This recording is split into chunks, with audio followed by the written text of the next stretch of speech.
warahmatullahi wabarakatuh. Apa kabar Anda semua? Semoga selalu dalam keadaan sehat walafiat. Kembali berjumpa dengan saya, Hersy Gunawan Arif.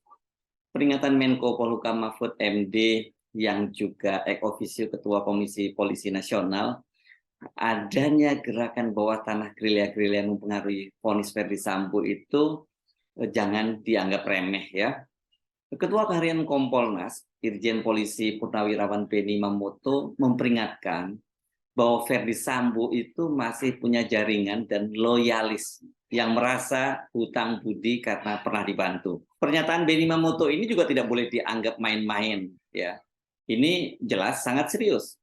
Selain dia menjadi ketua harian Kompolnas, Benny Mamoto itu adalah seorang purnawirawan polisi bintang 2. Ya, dia Irjen Pol terakhir ya.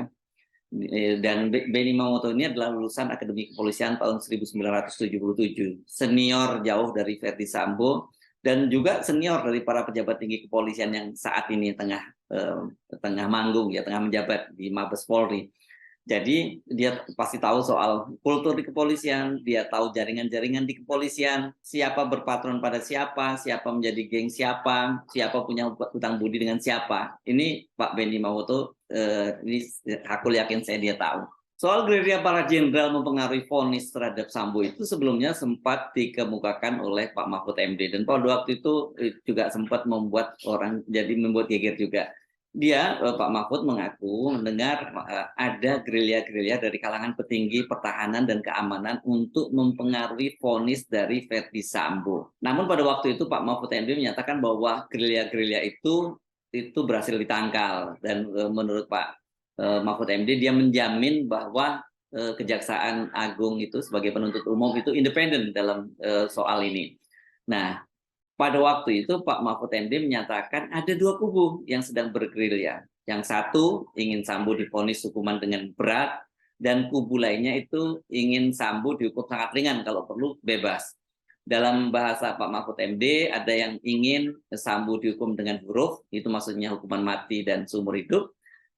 Ini masuk dalam kategori atau kualifikasi hukuman berat. Sementara yang menyatakan ingin dihukum dengan angka adalah ini hukuman 20 tahun penjara. Ini hukuman yang ringan, bahkan kalau yang 20 tahun ini ada kemungkinan dia peluangnya nanti juga bisa bebas setelah berapa tahun menjalani hukuman. Apalagi kalau kemudian vonis yang dijatuhkan itu di bawah 20 tahun penjara. Dengan ancaman pembunuhan berencana itu sesuai dengan bunyi dalam pasal 340 KUHP, memang Sambo itu menghadapi 3 kemungkinan. Kemungkinan yang pertama adalah hukuman maksimal, hukuman mati, hukuman seumur hidup, atau kurungan penjara maksimal 20 tahun. Siapa kubu yang sedang bergerilya itu, seperti yang dikatakan oleh Pak Mahfud MD, adalah para jenderal, para petinggi pertahanan dan keamanan.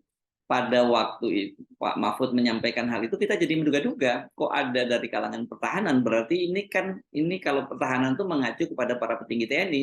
Sementara kalau keamanan jelas yang dimaksud tentu saja tinggi kepolisian. Sementara sejauh ini yang kita tahu itu terjadi adalah perang bintang di Mabes Polri. Jadi sebenarnya itu dari lingkungan jenderal petinggi keamanan, harusnya begitu ya.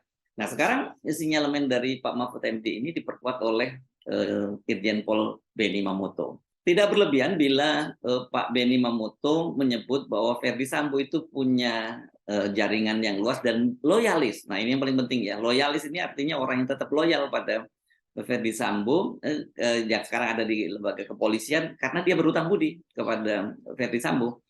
Jadi waktu itu sebelum dia menghadapi kasus ini kan Sambo ini memang seorang polisi yang punya posisi yang sangat penting ya, bukan hanya karena dia menjadi kepala divisi Propam Mabes Polri, tapi ini yang luar biasa, dia menjadi kepala Satgasus Merah Putih. Ini sebuah lembaga non struktural di kepolisian, tetapi pengaruhnya sangat besar. Dengan menjadi kepala Satgasus Merah Putih ini, itu membuat Sambo itu punya kewenangan melakukan tugas-tugas lain non kepolisian gitu ya. Ya ini sebenarnya pasti erat kaitannya dengan operasi-operasi politik gitu. Dan kemudian itu dia jangkauannya itu sampai ke tingkat sampai divisi-divisi lain di Mabes Polri, di Barreskrim dia punya, di divisi, kemudian di Polda dia juga punya, dan itu kan bisa kita lihat bagaimana dengan kemudian ada sejumlah perwira di lingkungan kepolisian dari berbagai divisi tadi, dan juga ada yang di Polda yang kemudian terlibat dalam obstruction of justice atau menghalang-halangi tindakan hukum seperti yang dilakukan oleh Ferdy Sambo. Jadi dari situ kita bisa melihat betapa Sambo ini memang luar biasa, jadi nggak berlebihan kalau kemudian waktu itu muncul chart-chart yang menggambarkan bagaimana kekaisaran Sambo. Dalam chart itu kan juga digambarkan bagaimana dia punya sumber dana yang cukup besar itu dari terutama judi online.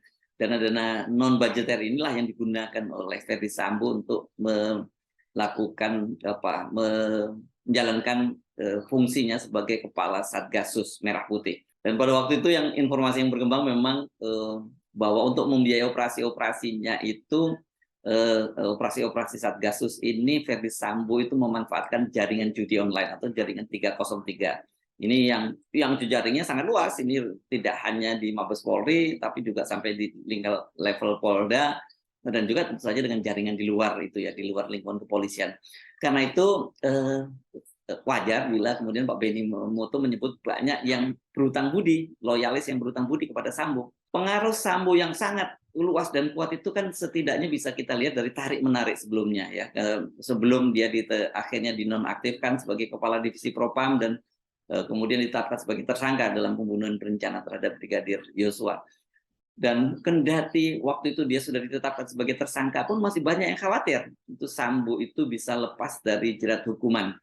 Ketua Komnas HAM pada waktu itu Ahmad Taufan Damanik misalnya termasuk yang mewanti-wanti soal ini ya, bahwa Sambo ini bisa lepas dari jerat hukuman. Begitu juga dengan pengacara keluarga mendiang Yosua Huta Barat Kamarudin Simanjuntak yang dia khawatir dengan kekayaan yang dimiliki oleh Ferdy Sambo itu dia bisa mengguyur uangnya berbagai lembaga-lembaga lain berkaitan dengan kasusnya ini. Kekhawatiran bahwa Sambo bakal lepas dari jerat hukum setidaknya itu hukum yang jerat hukum yang berat ya, itu kembali muncul seiring dengan pembacaan tuntutan terhadap Ferdy Sambo. Dia dituntut hukuman hanya dalam tanda petik ya, seumur hidup, bukan hukuman mati seperti yang diharapkan oleh keluarga Yosua dan publik pada umumnya ya. Sementara kita tahu ada orang-orang atau geng Sambo, orang-orang yang loyal pada Sambo seperti Kuat Ma'ruf, kemudian Ricky Rizal, dan termasuk istrinya, yakni Putri Chandrawati ya, yang terlibat dalam perencanaan hukuman pembunuhan berencana ini dan juga menutupi peristiwa terjadinya ini karena itu dia sebenarnya tadinya masuk juga dalam cluster obstruction of justice itu hanya dituntut hukuman penjara 8 tahun. Kalau 8 tahun misalnya vonisnya kemudian lebih rendah dari itu atau bahkan kesamalah 8 tahun, itu pun diperkirakan mereka ini akan hanya menjalani hukuman beberapa tahun saja karena kita tahu ada sistem hukum yang disebut dengan remisi atau pengurangan hukuman, itu bisa pada hari-hari besar kenegaraan, pada hari-hari besar keagamaan, bisa karena berkelakuan baik dan bisa kontribusinya di penjara dan macam-macam itu.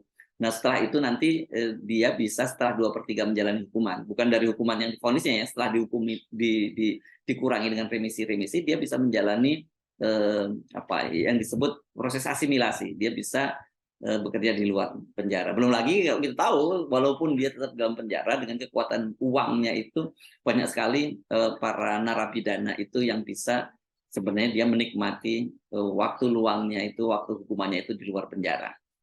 Modusnya macam-macam lah, bisa alasan sakit, bisa alasan pokoknya bisa dicari-cari. Yang penting di sini memang uang berbicara. Sebaliknya, ini Richard Eliezer yang menjadi justice kolaborator dan menjadi kunci terbongkarnya peran Sambo dan kemudian menetapkannya menjadi tersangka.